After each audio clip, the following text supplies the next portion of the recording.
ایک موچی تھا، وہ اپنی وہ بوٹ پالش کرتا تھا، جوت بوٹ سیتا تھا ایک بڑے سیٹھ کی دکان کے سامنے.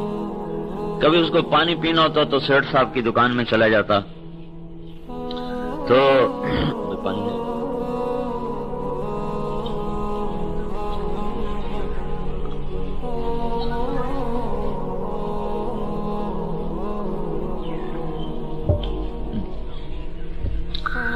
تو اندر کمرہ ٹھنڈا ہوتا ہے، اے سی ہے. وہ کہتا سیٹھ صاحب آپ بڑے مزے میں ہیں، آپ بڑے مزے میں. وہ کہتا مزے تیرے ہیں، ہمارے کوئی نہیں. وہ کہا دیکھو جی ٹھنڈے پانی، ٹھنڈے کمرے، مرغے، یہ وہ، آپ مزے میں تو آپ ہم تو 2 آنے 10 آنے روپیہ مشکل سے مزدوری بنتی ہے، رات کی پوری ہوتی، صبح کی نہیں ہوتی. وہ کہا مزے تیرے ہیں. اس کو سمجھ میں نہ آئے. ایک دن اس نے وہ جو پانی پینے آیا تو انہوں نے کہا بھائی یار یہ تھوڑا ہدیہ لے لو، 500 روپے اس کو کٹھا دے دیا. اس نے تو 500 سارے مہینے میں نہیں دیکھنا تھا. تو اس کو دیکھ کے حیران پریشان جیب میں آ رکھا، اور آپ اب بیٹھے تو کام نہ ہو، 500 روپے اندر سے اچھلے. اب میں بوٹ کیوں پالش کروں، میرا تو پورے مہینے کا گزارا ہو گیا. غریب آدمی. تو تھوڑی دیر بیٹھا رہا، پھر نہیں گزارا ہوا تو اپنا بوریا بستر اٹھا اور گھر پہنچ گیا.